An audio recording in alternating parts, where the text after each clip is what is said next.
The relentless pursuit of success and personal fulfillment often confronts us with a fundamental paradox: the need for self-reliance in a world that, on its surface, seems to value collaboration and mutual support. Brian Tracy, a prominent figure in the field of personal and professional development, presents us with an intriguing and powerful perspective in the maxim, "You have to learn to fight alone." This statement at first glance may sound lonely, even disheartening, suggesting an arduous and isolated path. However, as we unveil its deeper layers, we realize that it does not advocate for the absence of relationships or the rejection of help, but rather for the internalization of a driving force, an intrinsic ability to overcome obstacles, make crucial decisions, and move forward, even when external support is scarce or non-existent. The specific context to which Brian Tracy refers is that of the individual journey toward the most ambitious goals. Each of us carries a unique set of dreams, aspirations, and challenges. The path to turning them into reality is rarely a straight and well-paved line. It is, in fact, a course fraught with unforeseen events, moments of doubt, closed doors, and adversities that test our limits.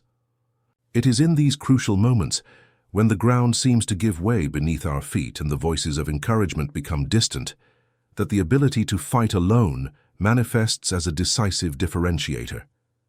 This is not a rejection of teamwork or the search for mentors, but rather the recognition that the ultimate responsibility for our progress, for our victories, and, inevitably, for our learning lessons, rests on our own shoulders.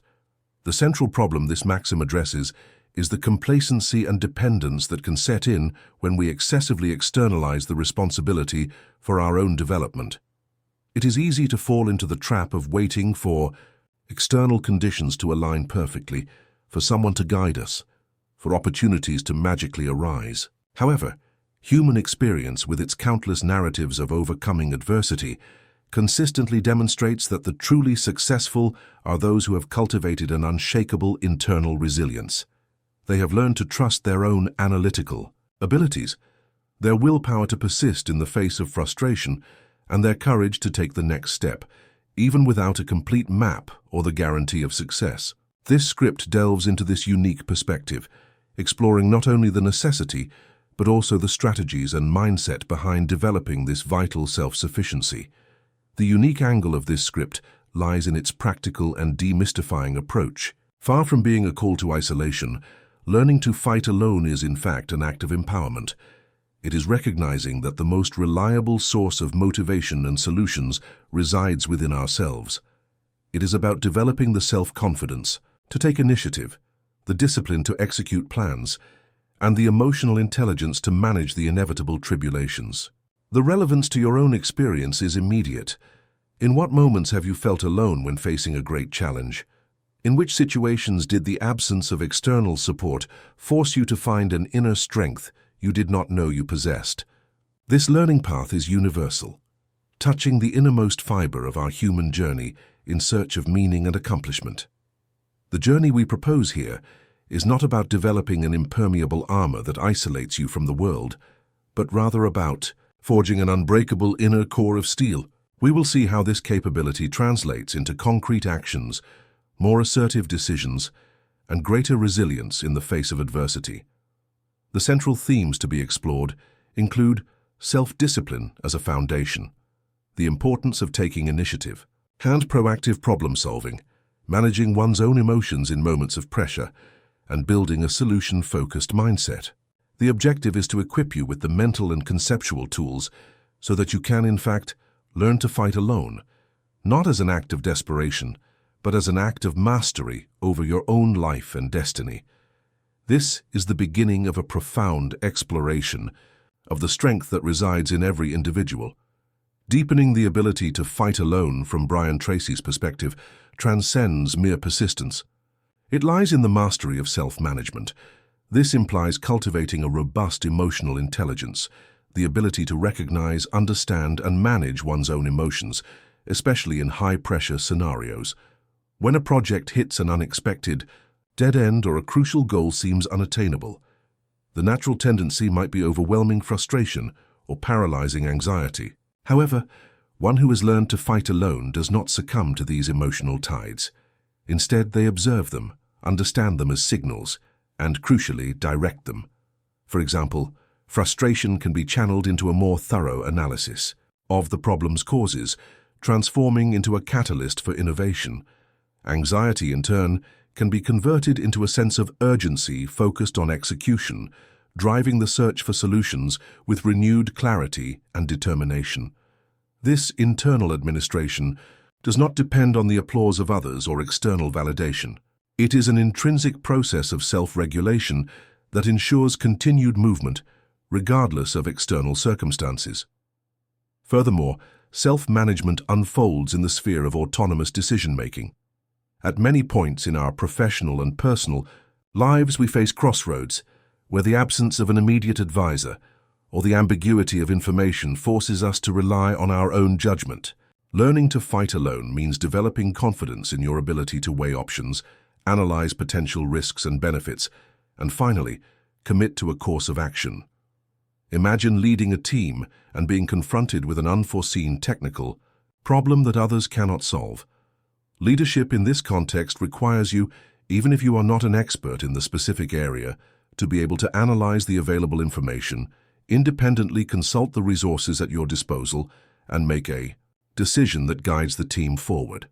This ability to decide, even with limited information, is what differentiates a passive follower from an agent of change.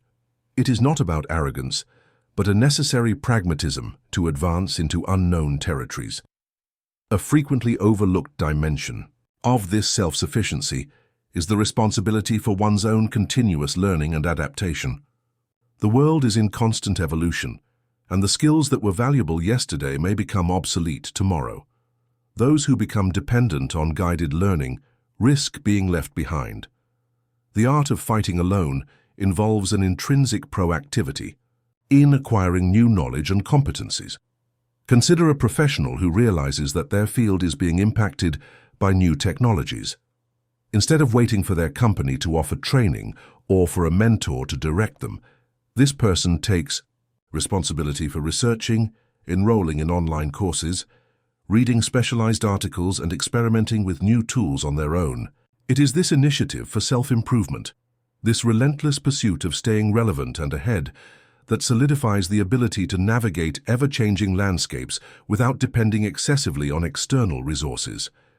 It is a personal commitment to growth, an internal engine that drives individual evolution.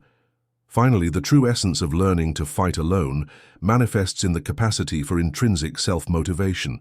In moments of discouragement, when results are slow to appear and exhaustion knocks at the door, external willpower can be ephemeral. The motivation that comes from within, however, is a lasting fuel. This translates into the ability to set challenging, yet achievable personal goals, and to celebrate small victories along the way to keep spirits high. Think of an athlete who trains tirelessly for a competition, often at inconvenient times and under adverse conditions, without the constant presence of a coach or team. Their motivation comes not primarily from external encouragement, but from a clear internal vision, a burning desire to surpass their own limits. This ability to self-propel, to find the energy and determination within oneself, is a fundamental pillar for achieving long-term goals and for building a life of sustained accomplishments. The ability to navigate crises autonomously, an essential component of learning to fight alone, manifests particularly sharply in the realm of strategic resilience. This is not just about recovering from a setback, but about a proactive capacity to anticipate potential catastrophes and to draw up contingency plans without relying on external direction.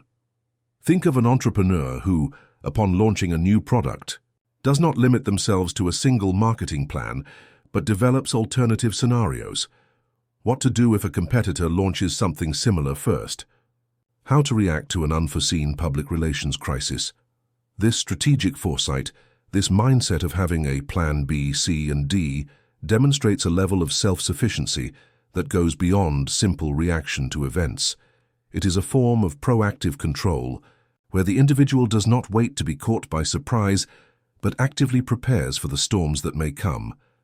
The ability to critically analyze the environment, identify vulnerabilities, and develop internal defense plans without the need for constant external advice is a testament to maturity and self-confidence. Furthermore, this autonomy is reflected in the competence to independently manage one's own reputation and public perception.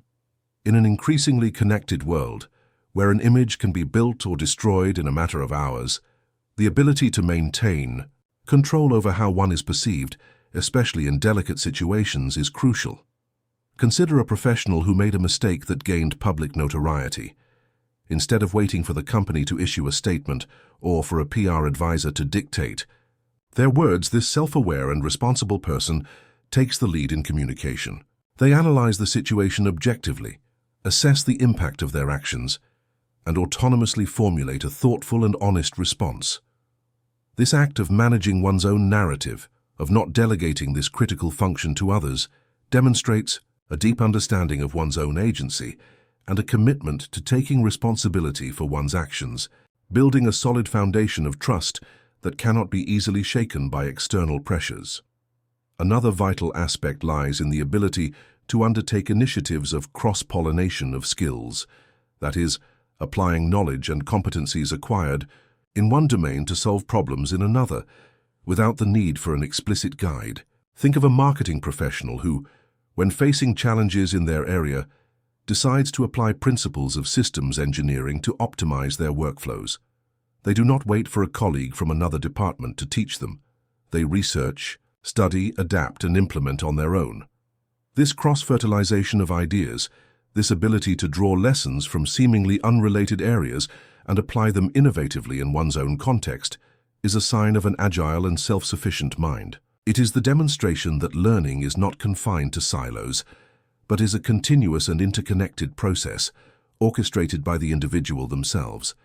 This proactive approach to seeking and integrating knowledge from diverse sources without the need for a formal curriculum or a dedicated mentor is a pillar of true self-reliance.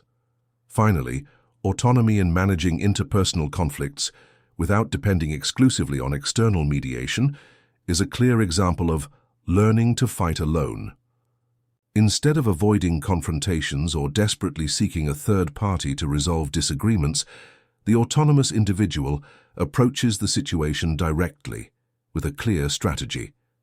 They prepare for the conversation, define their objectives, anticipate possible reactions, and approach the other party with a problem-solving stance, focusing on open communication and the search for common ground. This does not mean being aggressive, but rather assertive and prepared.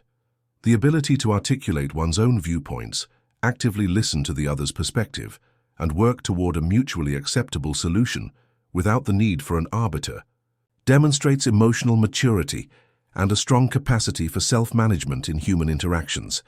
The ability for self-direction in navigating unknown paths constitutes a fundamental pillar of learning to fight alone, focusing on the audacity to initiate projects without a predefined script.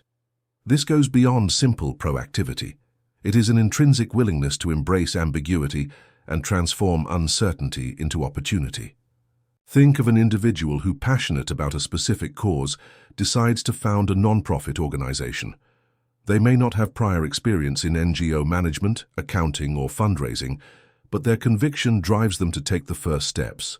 They do not wait for an instruction manual or for guidance from an experienced mentor on every aspect. Instead, they dive into research, contact people who can offer specific insights, learn by doing, and adjust their course as they go. This courage to start without having all the answers, the confidence that clarity will emerge in the process, is what distinguishes genuine action from hesitation. The initiative to build something from scratch, with one's own resources and a plan that takes shape in real time, demonstrates an invaluable level of self-confidence and problem-solving ability. Furthermore, this self-sufficiency manifests in the ability to manage one's own professional development in a way that is agnostic to rigid corporate structures. It is not about scorning formal learning, but about recognizing that advancement often occurs on unconventional paths. A graphic designer, for example, might realize that mastering 3D animation tools will become crucial for their future career. Without waiting for their company to offer a course or encourage this specialization, they might dedicate their free time to exploring software, watching free tutorials, participating in online forums, and even developing personal projects that expose them to this new technology. This proactive and autonomous pursuit of new competencies, which transcends the immediate needs of a specific job, is a long-term investment in one's own employability and adaptability. It is the understanding that the future of work demands continuous self-directed learning, where the individual is the primary architect of their own growth trajectory. A particularly subtle yet powerful dimension of learning to fight alone concerns the ability to filter and internalize constructive feedback without being paralyzed by criticism. Instead of constantly seeking external approval or being brought down by negative comments, the autonomous individual develops a sharp, internal critical sense.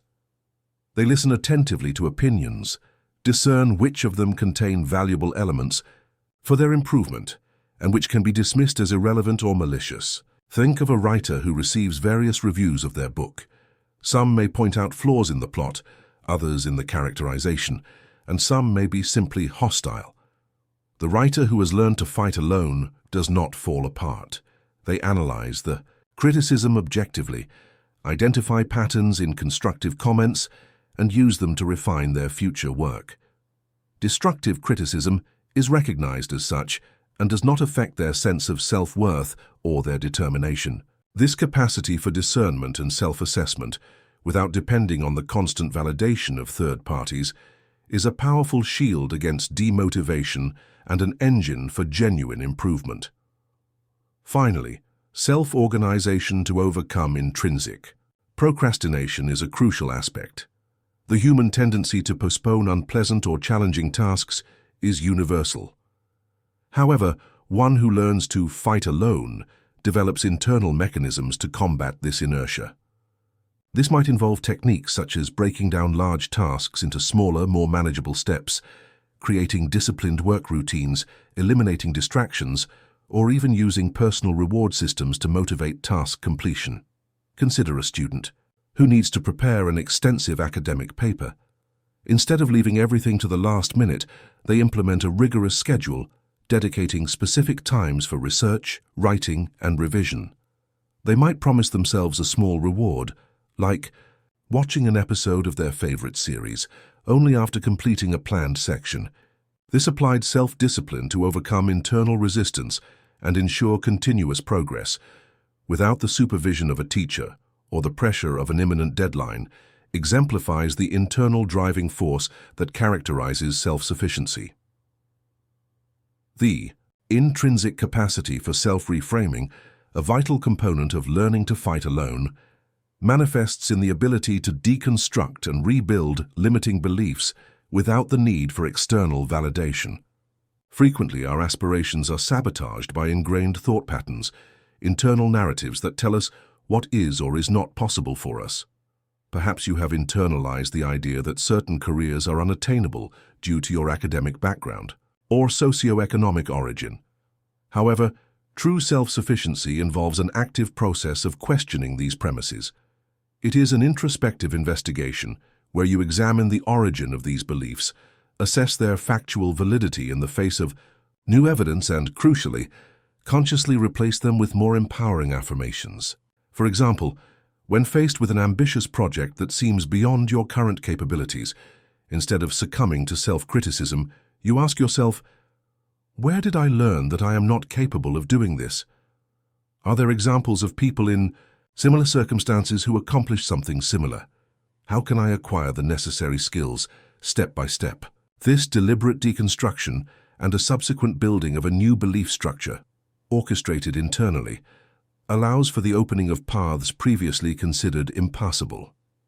Another essential layer of this autonomy lies in the mastery of time, management based on intrinsic priorities rather than on external demands that are urgent yet undersized.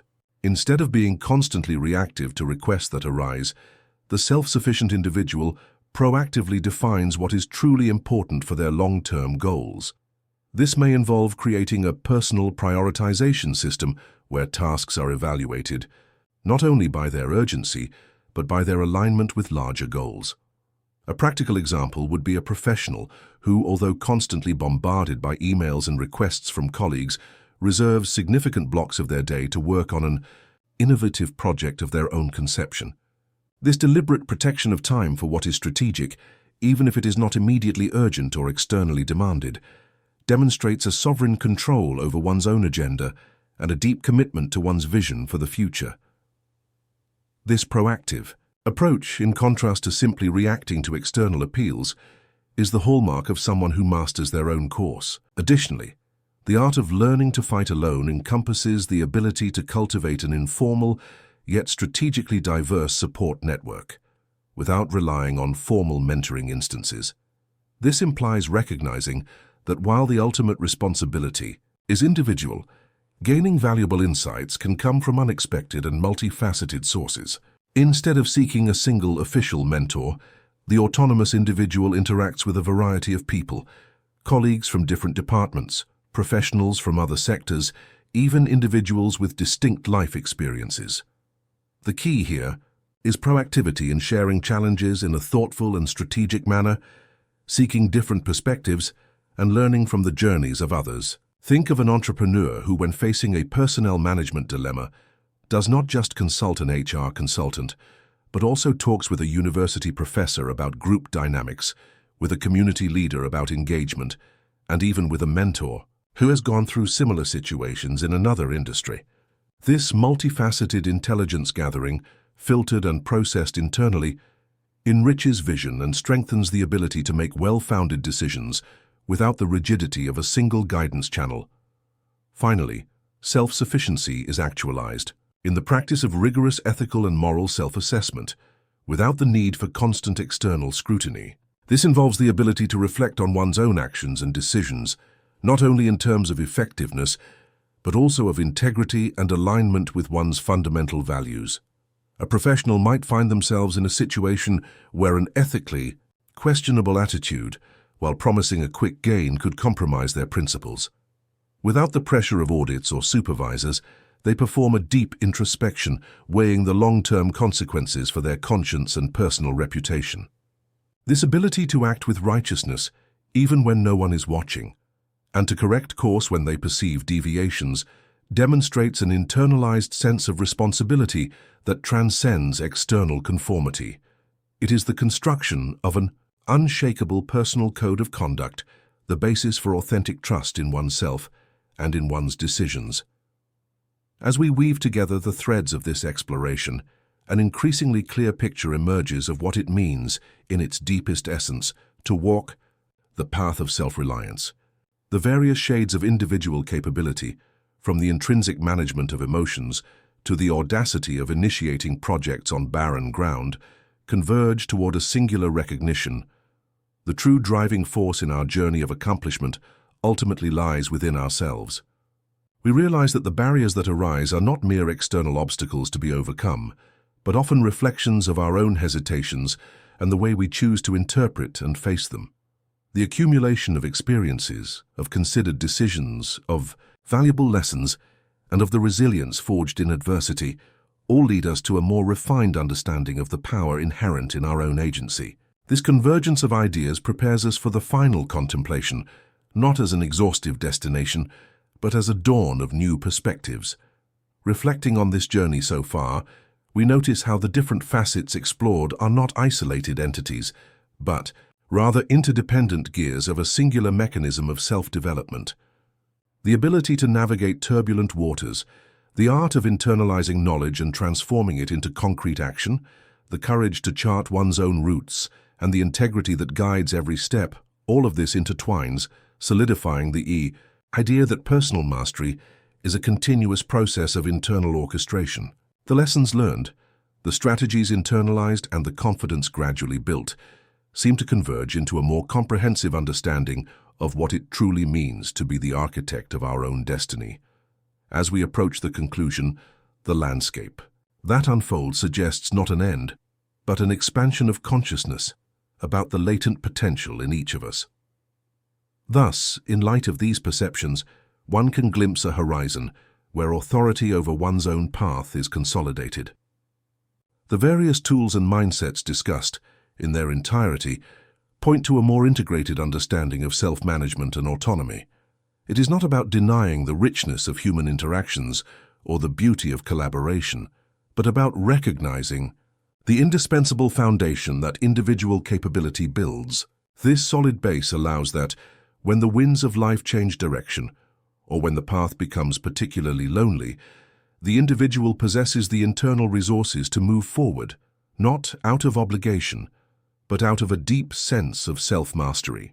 The stage is now set for the concluding reflection, where the core of this profound truth about the individual struggle will reveal itself in its entirety, guiding us to a deeper understanding of our own potential.